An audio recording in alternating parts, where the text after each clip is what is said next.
This is the all-new 2025 Toyota Camry.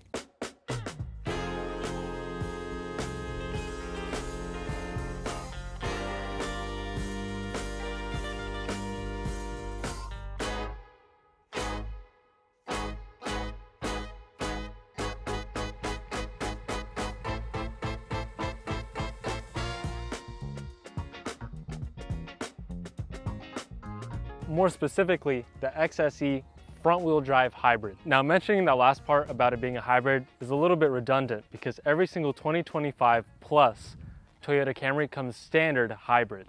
There is no other engine option, no more V6. Toyota made a lot of weird decisions with the new Camry, like a blank exhaust on every single model. Not to mention the paint match grille on every XSE. Or how about the really funky headlight design that they decided to go with? Moral of the story, this is a very interesting vehicle and Toyota made a lot of interesting decisions on this car. But before I go ahead and tell you everything I like and I don't like about this car, let's go and do a quick overview on the exterior and see what it looks like. Right away, I want to say I switched out the grille from paint match to black because it just looked hideous in my opinion. You can buy these from Toyota for $250 painted. So why not? Now, some XSE specific features are the dual projector headlights with the nice LED that wraps around the bumper. This actually makes the headlights look intentional instead of just weird, as well as the accentuated side vents, which I think look a lot better than the SE or LE where they're very small. We also have paint matched side markers or side arrow. I'm not really sure what to call this piece, but they're paint matched and it looks a lot better like this versus having this black. And of course, that's all in reference to a white car. If this was a black car, a blue car, something like that, having this black and having this a little bit smaller won't make as big of a difference as a pure white car, where it's very obvious. Moving on to the side, the XSE has some really nice standard wheels. You can upgrade these to a different style, but from the factory, XSE has 19-inch alloys with a two-tone finish. I think they look amazing. Coming over to the roof, you might notice we have a black roof with the black mirrors. This is an additional option that you could put on any Camry. I think it's a really good option with the white. It's a nice balance, especially with the accents in the front. And although I have a black roof, unfortunately I don't have a sunroof, and that is an option to have a full panoramic glass roof, which is pretty cool, but I don't have it. Moving towards the back, there are a couple things that I like and I don't like. I really like the black spoiler and the black rear fascia plate with the black badges. It looks really good, and this is standard with the XSE, and even the rear taillights are LED, which look really good at nighttime. One thing I really hate, and I will say hate, is the paint matched rear diffuser on a white XSE. It does not look good. Once again, kind of like the grille in the front, on a darker color it might look good, but on a pure white car, it looks out of place. Especially with this blank exhaust plate. This is on every single Camry. There is no option to get the dual exhaust, so I don't know why they did this. It really annoys me, but in pure white, it is so obvious and it makes this car look, I don't know, just stupid. Quick update, I did some research after the fact, and it's every SE and XSE has this fake exhaust port. The XLE and the LE do not have it. They have a different design. And another thing that I found out is that every XSE and SE has a dual exhaust, but it's fake. Only this one is real. That one is non-functional. Good job, Toyota. Moving inside, it's actually a very comfortable car and it's very quiet, which we'll get to some driving footage later. But this is a premium package, not a premium plus. So we are missing some of the cool things like the stereo system, 360 cameras, a moonroof, but it has a couple options. This one specifically has heated seats and a heated steering wheel with a really nice navigation.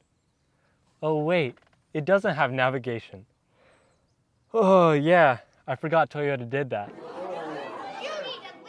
In case you're not aware, Toyota actually removed navigation off of every Camry and made it a subscription-based service. On a $40,000 Camry, I don't have navigation. Toyota, what are you doing? Anyways, it does have wireless Apple CarPlay that works about 50% of the time. It is very aggravating, especially if you're in a rush, you gotta stop, turn off the car, wait a few seconds, turn it back on, and hope it works that time. It's nice when it works, but it's really annoying when it doesn't. Apart from the infotainment system, it's actually really nice in here, and everything is a lot more figured out versus the previous generation. It's a lot more spacious, it's a lot more comfortable, and it just seems more up to date. But with that being said, it's still not perfect. For example, the volume knob is on the left side, but to change songs, you have to move your hand to the right side and do it over there. Almost every car I've driven that I really enjoy will have the volume and the change songs on the same side, but for some reason, Toyota decided to split it and put 50-50. It might not seem like a big deal, but for a daily driver that's supposed to be centered around convenience, it's a little inconvenient. And the last thing I want to talk about when it comes to convenience is the wireless charger. It is basically useless. It's just a phone heater. My phone will charge maybe 5% in an hour. Moving into the back of the Camry, there are a few things that I want to talk about. First thing is room. Headroom, I have about 1 or 2 inches, and I'm 5'11" and 3/4, but I still have quite a bit of headroom. And knee room, I have, quite a bit of room too. And that's with the seat adjusted for me as well. So if there was a shorter driver, I would have even more leg room. Other than the room, there's not really anything else to talk about. There's not any special features. The seats are comfortable. There's a USB-C and a USB Type A charging port. And that's about it. Moving on to the trunk, it's pretty spacious. And one thing that I just learned is you actually can't close the trunk if your keys are in there. But yeah, it's a pretty spacious trunk. And for a hybrid, it's kind of impressive how much room they have back here. And another cool little feature is there is cargo pass-through on the Camry, which for a hybrid is also pretty rare.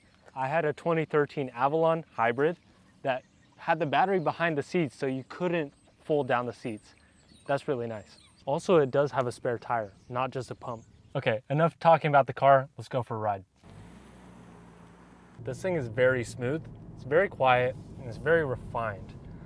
It's just a really easy car to drive, and it's definitely built to go long distances. Now, this isn't the all-wheel drive, which actually has, I think, like 20 more horsepower, but even front-wheel drive, this thing has quite a bit of power. It's pretty quick.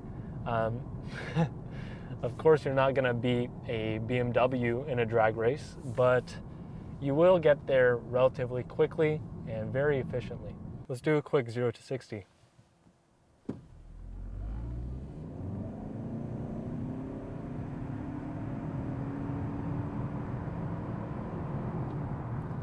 Not bad, not bad.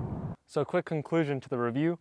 This thing is very nice to live with. It has a few things that are not so nice to live with. It drives really great. It looks a little interesting.